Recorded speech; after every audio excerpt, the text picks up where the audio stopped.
Hello students, आज हम शुरू कर रहे हैं पॉलिटिकल साइंस क्लास 12th पहला चैप्टर राष्ट्र निर्माण की चुनौतियाँ। चलिए, चैप्टर शुरू करने से पहले हमें पता होना चाहिए कि राष्ट्र निर्माण क्या होता है। राष्ट्र निर्माण को समझने के लिए राष्ट्र को समझना ज़रूरी है। राज्य क्या होता है? एक ऐसा भूभाग होता है जहाँ पे सरकार होती है, जनसंख्या होती है, संप्रभुता होती है, निश्चित भूभाग, ये राज्य होता है। लेकिन जब राज्य के लोग आपस में भावनात्मक रूप से जुड़े हुए होते हैं तो वो राष्ट्र बन जाता है। लेकिन राष्ट्र बनने के बाद भी राष्ट्र निर्माण की आवश्यकता होती है, क्योंकि बहुत सारे ऐसे तत्व होते हैं राष्ट्र निर्माण के जिनका होना अत्यंत आवश्यक है किसी भी राष्ट्र के लिए, किसी भी सफल राष्ट्र के लिए। तो राष्ट्र जो है वो क्या होता है? एक नेविकोव नाम के एक विद्वान ने एक डेफिनेशन दिया, आप नोट कर सकते हैं। नेविकोव। स्टूडेंट्स, इस वीडियो को पूरा देखना है, अंत तक देखना है, और नोटबुक और पेन साथ लेके बैठें ताकि मेन पॉइंट जो है वो आप नोट कर पाएँ। नेविकोव ने कहा है कि राष्ट्र एक सांस्कृतिक तथा आध्यात्मिक एकता है और सामाजिक विकास का उच्चतम उत्पादन है। दोबारा सुनिएगा, मैं रिपीट करता हूँ। नेविको ने कहा है कि राष्ट्र एक सांस्कृतिक तथा आध्यात्मिक एकता है और सामाजिक विकास का उच्चतम उत्पादन है। इसका अर्थ ये है कि राष्ट्र एक ऐसी जगह है जिस राज्य में सांस्कृतिक और आध्यात्मिक रूप से लोग जुड़े हुए हों और सामाजिक विकास के लिए काम करें।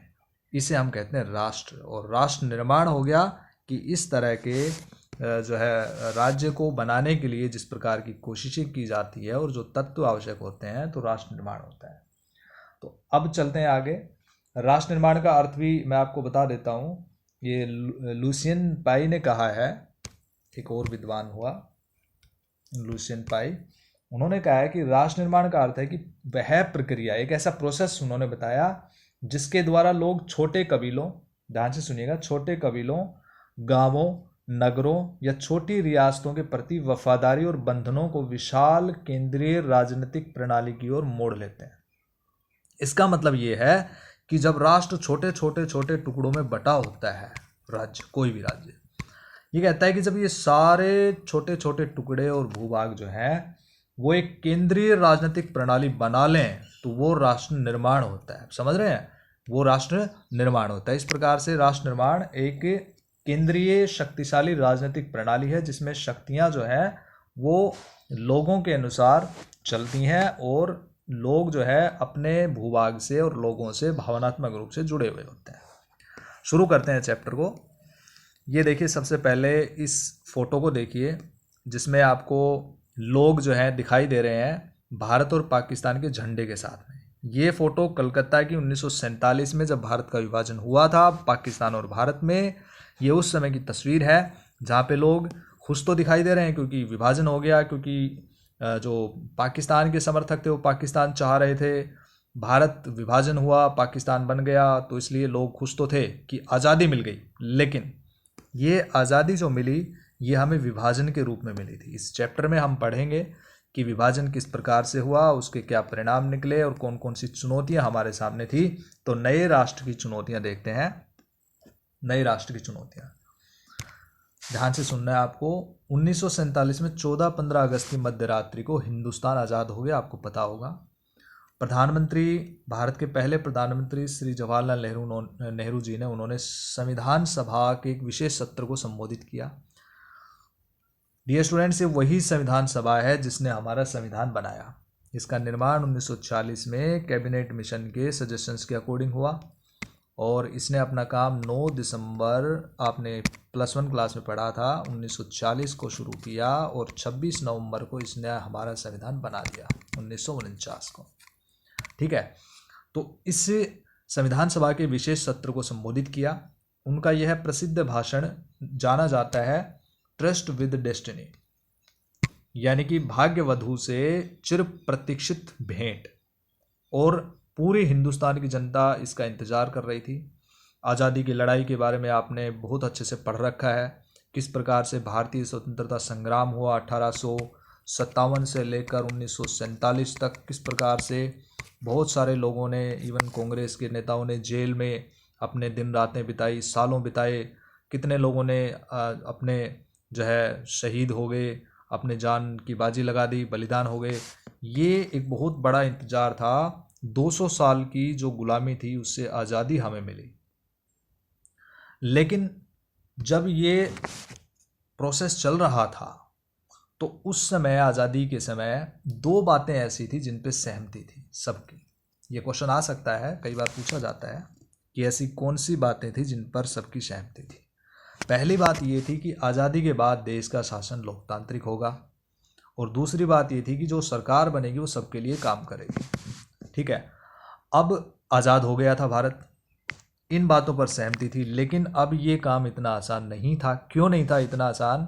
क्योंकि अब हिंदुस्तान ऐसी परिस्थितियों में आज़ाद हुआ कि जिसकी हमने कभी कल्पना नहीं की थी। हमने कभी नहीं सोचा था कि जब हम आज़ाद होंगे तो हमारे दो टुकड़े हो जाएंगे, एक भारत और एक पाकिस्तान। कभी भी ये नहीं सोचा गया था कि भारत और पाकिस्तान के बीच में विभाजन और फिर हमें आज़ादी मिलेगी। लेकिन इस साल को हम याद रखते हैं, 1947 का साल। अभूतपूर्व हिंसा इसमें हुई, सांप्रदायिक दंगे हुए, विस्थापन की त्रासदी हमने झेली।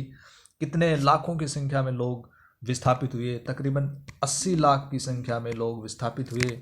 ठीक है, और तकरीबन 10 लाख लोग सांप्रदायिक दंगों में मारे गए थे। तो ये एक सिर्फ मोटा आइडिया है जो हम इसमें डिस्कस कर सकते हैं।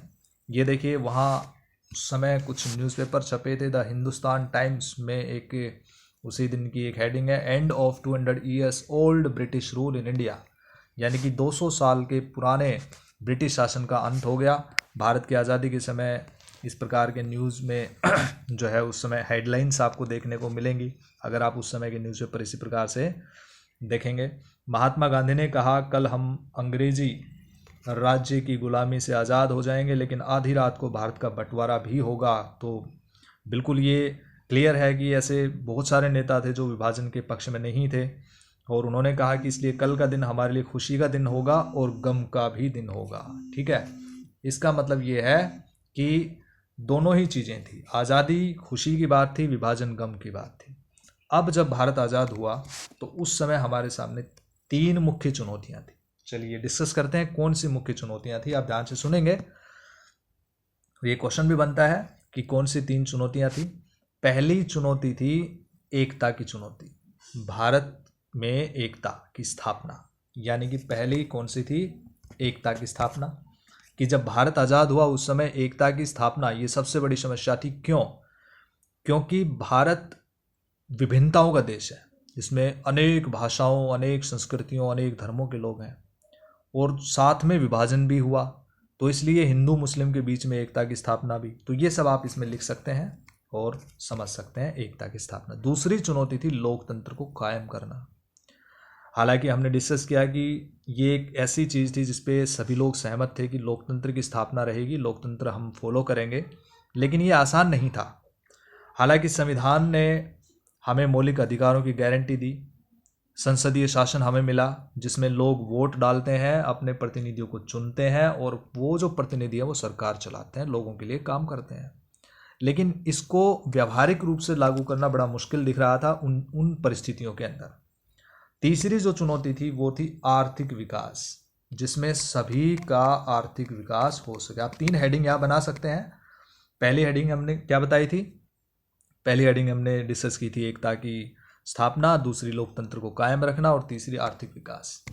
इसमें आप बता सकते हैं कि उस समय जितने भी समाज में समुदाय थे उन सभी का भला होना, इवन उसके अंदर अल्पसंख्यक समुदायों को सुरक्षा दिया जाना, राज्य के नीति निदेशक सिद्धांतों के अंतर्गत लोक कल्याण के लक्ष्यों को भी स्पष्ट करना, जिसमें राजनीति को जरूर पूरा करना चाहिए। ये सभी इसके अंदर आपने पढ़ा। आगे चलते हैं। तो अब भारत ने इन चुनौतियों के लिए क्या रुख अपनाया? संविधान के अनुसार अगर आप देखेंगे तो इसको हम कहते हैं सकारात्मक रुख, क्योंकि संविधान हमारा इन तीनों ही चीज़ों को बल देता है और इसमें ऐसे ही प्रोविज़न और प्रावधान दिए गए। लेकिन आज़ादी के तुरंत बाद राष्ट्र निर्माण की चुनौती सबसे मुख्य थी। जैसे हमने देखा कि राष्ट्र निर्माण, लोगों को एकता के सूत्र में बांधना राष्ट्र निर्माण की सबसे बड़ी जो है निर्धारक तत्व के रूप में हम इसको जानते हैं। तो ये एक सबसे बड़ी समस्या और चुनौती उस समय थी। तो चलिए आगे ये देखिए कि जब भारत का विभाजन हुआ, भारत आज़ाद हुआ, तो बहुत सारे कवियों ने और लेखकों ने निराशा प्रकट की कि जिस तरह से उनको आज़ादी मिली, जिस तरह से उनको विभाजन देखने को मिला। फैज़ अहमद फैज़ जो है वो एक उर्दू और फ़ारसी के बड़े अच्छे कवि रहे, और इसी प्रकार से मोहम्मद अली जिन्ना ने भी इसी प्रकार से उन्होंने कहा कि संविधान सभा में अध्यक्षीय भाषण देते उन्होंने कहा था कि पाकिस्तान के अंदर ये सभी लोग, मुसलमान, पठान, पंजाबी, सिया, सुन्नी, मुसलमान और हिंदू जो है ब्राह्मण, वैष्णव, खत्री, बंगाली, मद्रासी, ये समुदायों में विभाजित हैं। तो कहने का मतलब ये था कि सभी लोग अपने धर्मों में, अपने धर्म को फॉलो करने में, अपनाने में पूरी तरह स्वतंत्र रहेंगे, पूजा आदि करने में स्वतंत्र रहेंगे, और किसी के धर्म, जाति या विश्वास से इस राज्य को कोई लेना देना नहीं है। आगे चलते हैं। ये वारिस शाह से अमृता प्रीतम की चुनी हुई कविताएं 1991 का चौथा संस्करण से लिया गया है। अमृता प्रीतम जो है पंजाबी भाषा की मुख्य कवित्री, कथाकार, साहित्यिक। अकादमी से उनको नवाजा गया, पद्मश्री और ज्ञानपीठ पुरस्कार भी उनको मिला। तो इन्होंने ये दिल्ली में आज़ादी के बाद रही, विभाजन के बाद में, और इन्होंने भी इसी प्रकार से ये दुख व्यक्त किया। जवाहरलाल नेहरू ने ये कहा कि भारत में मुसलमान अल्पसंख्यकों की तादाद इतनी ज़्यादा है कि वे चाहें तब भी यहाँ से कहीं और नहीं जा सकते। ये एक बुनियादी तथ्य है, इस पर कोई अंगुली नहीं उठाई जा सकती। पाकिस्तान चाहे जितना उकसावा दे, वहाँ के गैर मुस्लिमों को अपमान और भय के चाहे जितने भी घूंट पीने पड़े, लेकिन अल्पसंख्यकों के साथ हम जो है सभ्यता और शालीनता के साथ पेश आएंगे। यानी कि भारत में किसी भी अल्पसंख्यक के साथ किसी प्रकार की कोई ज्यादती नहीं होगी। ये नेहरू जी ने उस समय कहा 15 अक्टूबर 1947 को। अब चलते हैं विभाजन, विस्थापन और पुनर्वास। चलो इसमें हम डिस्कस करते हैं कि किस प्रकार से विभाजन हुआ। आपको पता होगा कि विभाजन जो है वो द्विराष्ट्र सिद्धांत के आधार पे हुआ। कौन से सिद्धांत पे? द्विराष्ट्र सिद्धांत। मोहम्मद अली जिन्ना ने ये कहा कि भारत में मुख्य रूप से दो धर्म हैं। कितने धर्म हैं? दो धर्म हैं, एक हिंदू और दूसरी तरफ मुस्लिम। ठीक है, तो उन्होंने कहा कि भारत को दो भागों में बढ़ जाना चाहिए, एक में हिंदू रहेंगे, दूसरे भाग में मुस्लिम बहुल इलाके होंगे। तो इस प्रकार से इसी को हम कहते हैं द्विराष्ट्र सिद्धांत। मुख्य रूप से मोहम्मद अली जिन्ना ने इस सिद्धांत को प्रतिपादित किया था। तो इस सिद्धांत के अनुसार भारत का विभाजन हुआ, और विभाजन की जो प्रक्रिया है वो मैं आपको बता चुका हूँ कि माउंटबेटन योजना 1947 में आई और उसको लागू किया गया। लेकिन इस समय जो है सबसे बड़ी समस्या क्या आई? कुछ समस्याएं थी इस समय। कौन सी समस्या आ गई? कि ये आ गया कि पाकिस्तान का और भारत का कौन कौन सा भाग होगा। यानी कि जिन इलाकों में मुसलमान बहुसंख्यक थे वे तो पाकिस्तान के भूभाग होंगे, और जो बाकी बच गए वो भारत के होंगे। इसको लागू करने में भी समस्याएं थी। क्या समस्या थी? सबसे पहले तो ये समस्या थी कि ब्रिटिश इंडिया में, आप सुन रहे हैं, समझ रहे हैं मेरे हिसाब से, तो ब्रिटिश इंडिया में कोई भी एक भी इलाका ऐसा नहीं था जहां मुसलमान जो है वो बहुसंख्यक हो। दो ऐसे इलाके थे जहां पे इनकी आबादी ज़्यादा थी, ये कह सकते हैं इनकी आबादी ज़्यादा थी। एक इलाका पश्चिम में था जो आज का पाकिस्तान है, आज का पाकिस्तान है, ठीक है। दूसरा इलाका पूर्व में था जो आज का बांग्लादेश है, बीच में हो गया इंडिया यानी कि भारत। अब ऐसा कोई तरीका नहीं था कि इन दो इलाकों को जोड़कर एक जगह ला दिया जाए। एक तो ये समस्या थी सबसे बड़ी कि भाई दो इलाके हो गए लेकिन मुसलमानों की आबादी के, लेकिन दोनों इलाकों को जोड़ा नहीं जा सकता क्योंकि ये भौगोलिक रूप से काफ़ी दूर थे। दूसरा ये था कि सभी मुस्लिम भी विभाजन के पक्ष में नहीं थे। जैसे मुस्लिम बहुरहाल जो भी इलाका था वो पाकिस्तान में जाने को राजी हो ऐसा भी नहीं था, क्योंकि खान अब्दुल गफ्फार खान, इन्हें हम सीमांत गांधी के नाम से जानते हैं, ये द्विराष्ट्र सिद्धांत के विरुद्ध थे और ये विभाजन नहीं चाहते थे, लेकिन फिर भी विभाजन हुआ। ये एक बड़ी समस्या। तीसरी और बड़ी समस्या थी कि ब्रिटिश इंडिया के मुस्लिम बहुल प्रांत जो थे, पंजाब और बंगाल, इनके अंदर अनेक हिस्से बहुसंख्यक गैर मुस्लिम आबादी वाले थे। इस तरह से फैसला हुआ कि इन दोनों प्रांतों में बंटवारा धार्मिक बहुसंख्यक के आधार पर होगा और इसमें जिले अथवा उससे निचले स्तर के प्रशासनिक हल्के को आधार माना जाएगा। 14-15 अगस्त 1947 की मध्यरात्रि को फैसला नहीं हो पाया था। इसका मतलब यह हुआ कि जब भारत आज़ाद हुआ और पाकिस्तान भारत में विभाजन हुआ, उस समय बहुत सारे लोगों को ये नहीं पता था कि वो भारत में है या पाकिस्तान में। ये एक बड़ी विकट समस्या थी उस समय। आप अंदाज़ा नहीं लगा सकते कि भाई किस प्रकार की जो समस्याएं हैं उस समय। और चौथी जो समस्या थी वो थी अल्पसंख्यकों की। दोनों तरफ अल्पसंख्यक थे। पाकिस्तान में हिंदू, सिख, ईसाई अल्पसंख्यक थे, जबकि हिंदुस्तान में मुस्लिम अल्पसंख्यक थे। सिख और ईसाई, जैन, ये सब अल्पसंख्यक थे। तो जो इलाके अब पाकिस्तान में है वहाँ लाखों की संख्या में हिंदू सिख आबादी थी। उसी प्रकार से पंजाब और बंगाल के भारतीय भूभाग में भी लाखों की संख्या में मुस्लिम आबादी थी। दिल्ली के आसपास भी बहुत सारे मुस्लिम, एक बड़ी आबादी उस समय भी थी। तो इस तरह से अपने ही देश में ये लोग विदेशी बन गए। समझ में आ रहा है? इट मीन्स क्या था कि जैसे ही ये बात साफ हुई कि देश का बंटवारा होने वाला है तो दोनों तरफ के अल्पसंख्यकों पर हमले होने लगे। यानी कि भारत में मुसलमानों पर हमले होने लगे, जबकि पाकिस्तान में हिंदुओं पर और सिखों पर हमले होने लगे। तो इस प्रकार से ये एक बड़ी विकट समस्या थी जिसको हम सांप्रदायिक दंगे कहते हैं। अब आते हैं विभाजन के परिणाम। सबसे पहला परिणाम तो यही हो गया डियर स्टूडेंट्स कि सांप्रदायिक दंगे। कौन से दंगे? सांप्रदायिक दंगे। भाई सांप्रदायिक दंगे क्या होता है? सांप्रदायिक दंगा होता है संप्रदाय के आधार पर, यानी कि धर्म के आधार पे जो झगड़ा होता है, लोग एक दूसरे को मारने पर उतारू हो जाते हैं, उसको सांप्रदायिक दंगे कहते हैं। तो हिंदू और मुसलमानों के बीच सांप्रदायिक दंगा हो गया। दूसरा आप यहाँ बता सकते हैं शरणार्थियों की समस्या। शरणार्थियों की समस्या, क्योंकि दोनों तरफ से लोग जो है, अल्पसंख्यक जो लोग थे वो जान बचाकर भागे और उनको विस्थापित होना पड़ा। तो ये दूसरी समस्या थी। भारत में मुख्य रूप से इस समस्या का सामना किया गया है कि अब जो लोग अपनी संपत्ति छोड़कर यहाँ आ गए, पाकिस्तान इलाके में थे और वो यहाँ पे आ गए, तो अब उनके पास ना कोई घर था, ना कोई ज़मीन थी, ना कोई काम था। अब सबसे बड़ी समस्या ये आई कि भाई उनको किस प्रकार से हम विस्थापित करें, किस प्रकार से हम उनको संपत्ति दें, घर दें। तीसरी जो समस्या थी महिलाओं के साथ दुर्व्यवहार। दोनों ही तरफ से महिलाओं के साथ दुर्व्यवहार किया गया, उनको मार डाला गया, उनके साथ बहुत ज़्यादा ज्यादतियाँ की गई। ये भी एक बहुत बड़ी समस्या उस समय देखने को मिली। और इसके साथ साथ में आप बता सकते हैं कि आर्थिक समस्या तो बहुत बड़ी समस्या उस समय भी थी। बेरोजगारी और गरीबी की समस्या थी। तो इस प्रकार से विभाजन के रूप में हमें काफ़ी ज़्यादा चुनौतियां और समस्याएं मिली। प्रशासनिक मुश्किल और वित्तीय कठिनाई के अतिरिक्त विभाजन के साथ कुछ और ज़्यादा गहरे मुद्दे जुड़े हुए थे, जिसमें विभाजन तो धर्म के आधार पर ही हुआ था, परंतु क्या इस वजह से भारत अपने आप एक हिंदू राष्ट्र बन गया? विभाजन के दौरान बड़ी संख्या में मुस्लिम आबादी पाकिस्तान चली गई, लेकिन फिर भी 1951 के वक्त अगर आप जनसंख्या सेंसस को देखेंगे, जनगणना को, तो 12% मुस्लिम थे, यानी कि 12% मुसलमान थे। इसके अलावा भी सिख, ईसाई, जैन, बौद्ध, पारसी, यहूदी जो थे वो भी यहाँ अल्पसंख्यक थे, लेकिन सभी के साथ भारत में अच्छा व्यवहार करने की कोशिश की गई। इसके बाद हम चलते हैं आगे महात्मा गांधी के बारे में कि महात्मा गांधी की शहादत किस प्रकार से हुई। ये महात्मा गांधी जो थे विभाजन के बिल्कुल विपरीत इनकी विचारधारा थी। विभाजन बिल्कुल नहीं चाहते थे। इन्होंने 15 अगस्त 1947 के दिन आज़ादी के किसी भी जश्न में भाग नहीं लिया।